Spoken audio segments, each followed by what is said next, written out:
La protection de mon cœur Linda Mes amis qui sont avec moi sur la protection de mon cœur, je vous salue très beaucoup. Je vous salue avec beaucoup de joie. Je vous salue avec beaucoup de plaisir. Je suis très contente pour être avec vous sur la protection de mon cœur. Dieu que vous bénisse. La protection de mon cœur, my heart protection, uburinzi bw'umutima wanjye. Nongeye kubahobera cyane Uwiteka Imana n'abambere umugisha. Uyu munsi rero ndagarutse nje mu kiganiro kirebana n'ibimenyetso bigaragaza umukozi uryamana na sebuja. Ibi bintu narababwiye ni inshuro nyinshi. Ahangaha tuba tuje kwiga, ntabwo tuba tuvuga ibyo kwa runaka, ntituba tuvuga iby'iwanjye, ntituba tuvuga ibya hehe. Mu nkuru ziba ziri ahangaha, izi ni inkuru zidufasha twese kubaka umuryango muzima. Ntabwo ushobora kuvuga ngo kwa runaka ngo byagenze gutya oya. Ahangaha turi mu ishuri. Ubu rero umuntu wese ashobora kumva wenda nk'utuganiro nk'utu akavuga ati buriya ninjye bagiye kuvuga oya. Ahangaha ntabwo tuba tugiye kuvuga abantu no kuzana ibintu by'ubujajwa n'iki. Ahangaha turimo kwiga kugira ngo twese twubake umuryango muzima. Mu kintu giteza amakimbirane mu rugo rero hazamo kwisonga abakozi badusenyera ingo. Vuga ngo abakozi badusenyera ingo, ndarwubatse nawe uri hano urarwubatse w'umugore cyangwa umugabo. Iyo rwasenyutse rudusenyukiraho twese aho byinjiye ibyo bintu. Reka rero turebe ibimenyetso biranga umukozi uryamana na sebuja, ari byo bizana ingaruka mu guhirika rwa rugo uwo mukozi arimo. Nukuri badamu nshuti zanjye, buriya hari ukuntu tubaho ukishimira kumva yuko wazana abantu mu rugo rwawe ngo bagukorere, ariko aka kantu abadamu bagatekerezaho ni bakeya. Ahubwo umuntu wese ajya kubitekereza ari uko byamaze kumubaho, ajya mbese kubona yuko ibyo bintu ari bibi ari uko yamaze kugwa muri bya bibazo. Aha rero niwumva iki kiganiro uramenya uko utwara urugo rwawe. Buriya akenshi hari n'igihe tuzana abakozi mu gihe kitari ngombwa. Nimba ngo mu gihe kitari ngombwa ntabwo umufite ndi bube muneguye, ariko hari aho byakabaye ngombwa ukaba ubaretse. Abakozi ni abana baba bavuye mu rugo iwabo. Buriya kenshi erega buriya n'umwana uvuye mu rugo iwabo akaza gukora akazi ko mu rugo, nta yindi mahitamo aba afite, nta yindi mibereho aba afite. Aba yumva yuko ibyo ngibyo ari byo agiye gukora. Aha rero witonde cyane, kuko uyu mwana azava iwabo adafite umwenda wo kwambara mwiza, azava iwabo rimwe atabona n'amavuta yo kwisiga, azava iwabo n'ibyo kurya wenda rimwe na rimwe bitabonekera igihe. Agere mu rugo rwawe cyangwa se rwanjye cyangwa rwundi, asange ibiryo bibonekera igihe, asange abantu bari muri urwo rugo, umugore umugabo n'abana imyenda barahinduranya, asange baranywa icyayi cyiza cyakoze amata. Bya bintu agenda abona bituma yumva nawe yifuje rwa rugo, yumva rukeneye, akagira inyota, akumva akeneye rwa rugo. Nyuma yo kurwifuza rero igikurikiraho ni iki? Narusangamo umugabo utari seriye. Bagabo rwose muri abana beza turanabakunda, ariko buriya hari n'igihe tuzabanga nimujya mukora utuntu tw'udukosa nk'utu ngutu. Umugabo mwiza ni uwiyubaha. Tekereza yuko umugabo uri ahangaha uri bwumve iki kiganiro, niba yumvaga akeneye no gutekereza ibyo bintu cyangwa akaba azi ko abikora, yihangane rwose kandi azajya kubikorera, ntazongere kubikora mu rugo rwe, ni ikosa ribi cyane. Ni ukuvuga ngo uyu mukozi iyo yamaze kwifuza rwa rugo ashakisha inzira zose zituma nyir'urugo ruvamo. Nyir'urugo ubwo ndavuga umudamu, aravana umugore mu nzira wasigare muri rwa rugo, azarusigara amati. Bumwe hari igihe bizamuturukaho agashaka umugabo muri urwo rugo, uzasanga umukobwa atangiye kwiyambika ubusa. Icyo ni ikimenyetso cya mbere. Uzasanga umukobwa atangiye kujya agirana ubucuti na sebuja, aramuteranya kuri nyirabuja. Buriya utwo tuniyo twatangiye kuzamo, umukozi akagirana ubucuti cyane n'umugabo muri urwo rugo kurenza umugore, buriya biba byarangiye. Umugore aba ari hafi hariya ku marembo asohoka hanze y'igipangu, ntabwo aba agifite urugo. Uyu mukozi rero ntabwo wamurenganya. Ya mibereho yabayemo iwabo, ageze muri rwa rugo abona harimo shanjoma, nta mpamvu yo kuba yazarusohokamo ngo agiye gushaka iyindi mibereho ahandi hantu warakwamira muri urwo rugo. Badamu rero munyumve cyane, ibi bintu ntabwo umuntu aba abivuga ari ibintu umuntu atoraguye, afite ahantu henshi hatandukanye umuntu aba yaragiye abibona. Ni ukuvuga ngo rero uyu mukozi, abakozi bakunda kurisha umunwa wabo, ugasanga umukozi arazana amagambo menshi kuri nyirabuja,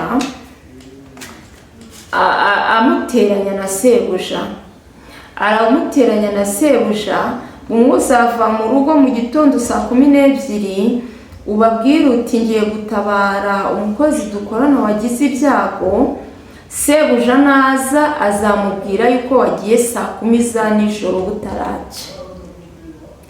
Abagabo buriya n'abana beza banumva vuba bakanarakara vuba.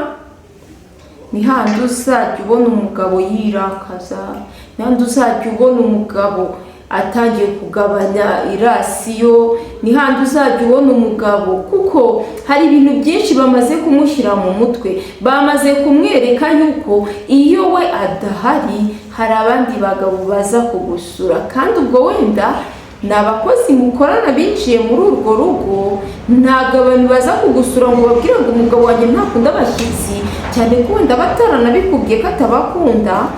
Ariko umuntu wese w'igitsina gabo uzinjira mu rugo, umukozi aba azi imiterere ya sebuja.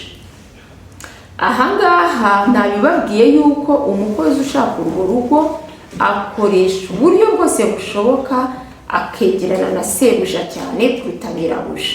Ni hahandi rero n'imiterere ya sebuja arayimenya, kubera yuko azi yuko arakazwa n'ubusa, azajya amutabirira amagambo amurakaza. Noneho we mugore ujya ubona uri mu muriro utazi aho uturuka. Buriya abagabo barakazwa n'ubusa, ntabwo ari bose. Umugabo ufite Yesu muri we ntabwo ajya apfa kurakazwa n'ubusa, abo ni abadakizwa. Umugabo arakazwa n'ubusa kandi ntabashe kukumenekera ngo akubwire ati yewe bambwiye ko wavuye hano saa 10 ibyo bintu byambabaje. Uya wazarakara ajya bikoresha ibimenyetso, nuvuga ikintu nusaba ikintu guca amazi. Mbese muri make imbere ye wamaze guhinduka rubebe, afite umugore mushyashya wamaze gusaza. Ibi bintu rero hari igihe byaduka mu ngo zacu, ugasanga we mugore ubaye navuga ngo nibiri hanze, ntabwo urimo kureba agafilime karimo gakinirwaho. Ariko buriya ntibitinze ntabwo bigoye kubibona ko ahantu hambere umuntu abibonera. Igihe cyose uzatunga umukozi mu rugo ugusuzugura kanabikwereka, we madamu, umukozi ugusuzugura kanabikwereka, nta kintu aba aguhishe, aba akweretse yuko wowe nta n'icyo uvuze, ahubwo ari we wakabikoze, kuko we yamaze kuba umugore arakurenze. Uriya mugabo ashobora kuba nawe atazi yuko ibintu arimo gukora bishobora kuba bisuzuguza umuryango, kuko ntibibuza umukozi kubwira abantu yuko aryamana na bosi kandi akababwira n'ububi bwa nyirabuja, kuko nyirabuja bagirana amakimbirane ateye gutya. Wa mukozi wakuryamaniye n'umugabo wawe nta kintu uba ukimubwira ngo yumve, n'icyo yumvise agikora nabi kubwo kuguhimba no kuguca amazi. Kandi natwe abagore ntitujya twihanganira tuvuga nabi, ukanamusomera ukanamwereka yuko aho uri bosi kazi, kandi ntabwo bosi buba bukirimo, babaye umukozi ari wowe. Bivuga ngo badamu, ahangaha twirinde kuvuga amagambo menshi.